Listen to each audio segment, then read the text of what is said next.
Thank you for joining us today for another exclusive interview. I'm your host today, Rayyan. Today, we're joined by Tom Clover, the new market-based trainer enjoying a rapidly expanding international profile. With Rock Lightning returning to Qatar for the Amir Sword Festival after a memorable Duncan Sprint victory last year, we'll discuss how that experience has shaped his preparation, the lessons learned from competing in the US, and what it means to represent Wathnan racing on home soil.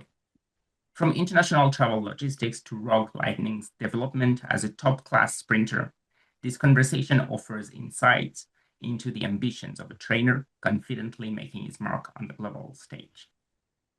Great to have you here, Tom. Thanks for having me. Great to be here. Beautiful.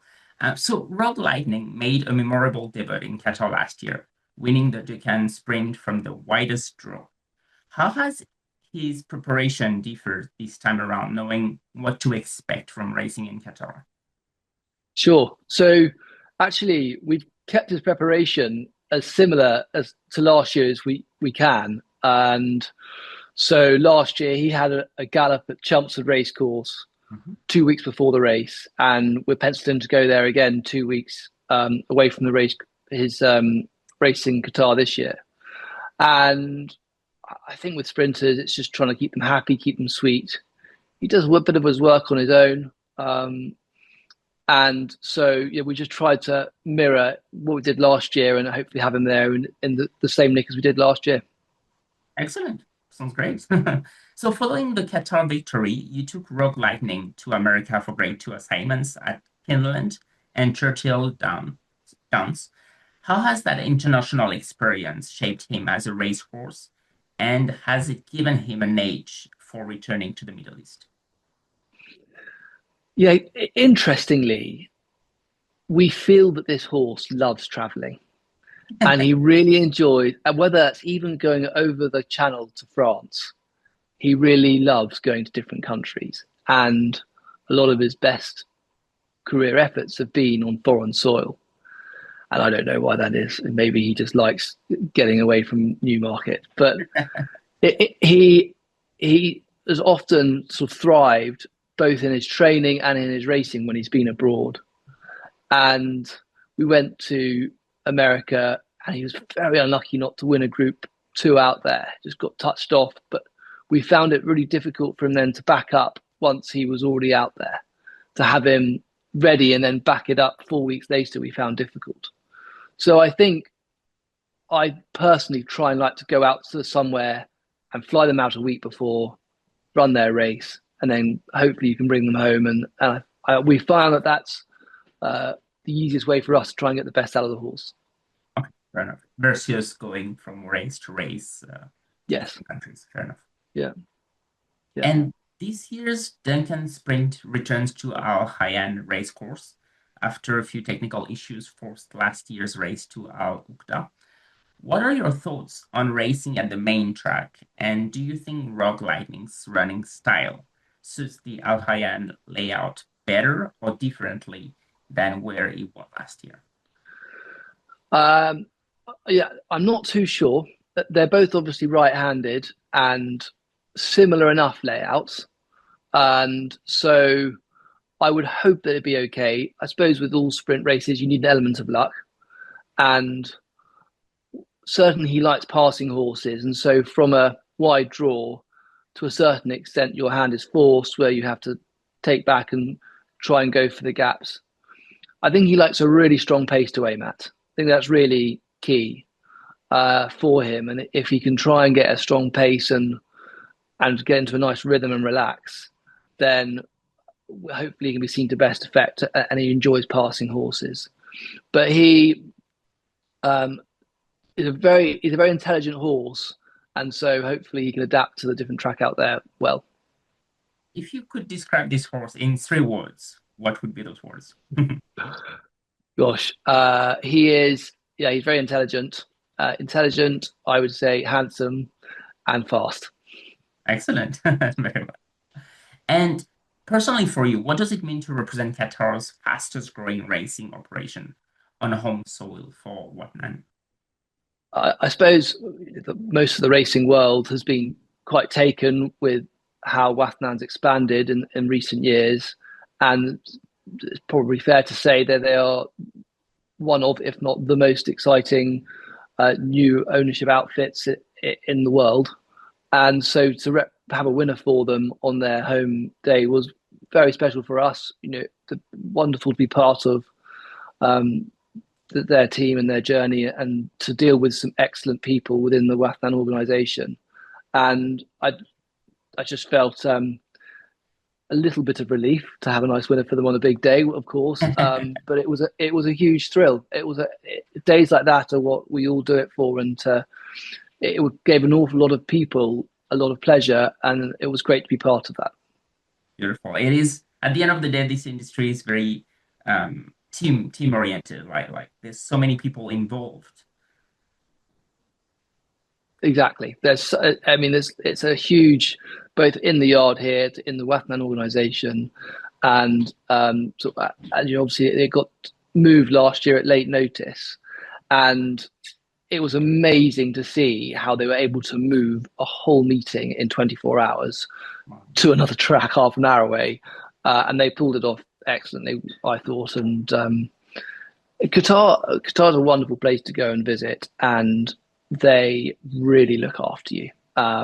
It was a great experience to be part of, and so no, we'll always remember that day. Beautiful. How has Rogue Lightning matured as a sprinter, and what qualities make him especially effective at 1200 meters? So yeah, I think he's just a really clever horse, and he sort of, I wouldn't say, he doesn't. He's very genuine, but he certainly just holds a little bit back for himself sometimes, and sort of realizes that he doesn't need to win every gallop at home. He works nicely at home, but I think he knows when he goes to the track, that's when he needs to put in his most amount of effort, or certainly that's what I hope. But and so he just from being, you could put my children in the stable with him and he'd look after them, and yet he can still, he's just a very, you could put him anywhere. You could ride him down the middle of the road, and I'm sure he'd be pretty good on his own as well. He's got the odd quirk here and there, but he's just a lovely horse to have around. And could you walk us through Rogue Lightning's travel arrangements? So, how far in advance does he fly out? Which members of your Kremlin House team travel with him? And what's your acclimatization strategy for him? Yeah, so now at night time here in Newmarket in England, it's very cold and quite dark. We've only would have 8.5, 9 hours of daylight a day at the moment, and so he has his lights on at night, and he's a heat lamp. So we do our best to try and prepare him for warmer climates, and then Carrie Browning, who rides him every day, will travel out with him on the Saturday, or he'll travel on his own, sorry, but she'll meet him there on the Saturday. And and so then he'll adapt. And amazingly, last year, his coat, so I'm looking a little wintry out here in England now, in the space of 8 days out there, his coat really came in himself a lot. It really brought him forward. And so he seemed to really relish the warmer weather himself and enjoy his traveling. Excellent. And will Rogue Lightning have any prep races leading into the Dukan Sprint? What are your plans for him afterwards as well? Will he stay in the region to target opportunities during the Dubai World Cup Carnival or Dubai World Cup night, or maybe return to the UK to prepare for the European sprint season? Yeah, so I suppose it's he won't have a racecourse gallop, so he won't have a race beforehand, but he will have a racehorse gallop at Chelmsford. And there isn't really much of a program here in the UK, and it worked out well last year, just going in fresh. And so I envisage that sort of made sense for us. And after the race, it's very much see how he runs, and hopefully he can run a very good race and have the luck with him, and he can get there A1. And we've got him. I think we've got him in at Dubai still. Whether we go to America again, I'm not sure. I'll have to discuss that with the Wathnan team. But it's very much it's a big day in Qatar, and that's the main focus. And so we're doing all we can to have him spot on for that day first. Definitely. And I guess from the racehorse, then you will see accordingly where to head, probably. Absolutely, yeah. Fair enough. Well, on to the last question then, Tom. Qatar has invested heavily in making the Amir Sword Festival a 10 million showcase. As a British trainer who's experienced success there, what's your assessment of the region's racing development? And do you see more opportunities for Kremlin House horses in the GCC? So I've only been to Qatar once, then previously last year, and I'm not sure they could have looked after us any better. Everything was very straightforward, very easy, and yeah, really, really very well looked after. And I thought the racing experience was really enjoyable. I had some friends that are out there who came along for the journey just to go and see it for themselves, who are sort of owners in Newmarket, but I thought they wanted to come and experience it, and they were mightily impressed. And certainly, it's something that we try and target, and try and have horses out in these countries because it is a great thrill. It's very well subsidised. They seem to really want you there, which is nice, and obviously the excellent prize money. And in February in England, there's not a huge amount going on, so it sort of makes sense to try and target these nice places. And it's very much becoming more and more sort of an all year round industry now, where we're sort of trying to find our opportunities all year round. Definitely. Yeah, it feels like the UK, Australia, even the US in general, they're very well known countries for horse racing, but the Middle East seems to be growing at a very, very fast pace for sure. Absolutely, I couldn't agree more. I think the Middle East looks an hugely exciting uh, contribution to racing in recent years, and at the moment you can only see it going one way. Beautiful. Well, thank you so much for your time, Tom. That was great. Thank you very much for having me. Really enjoyed that. It was great to chat to you. Definitely.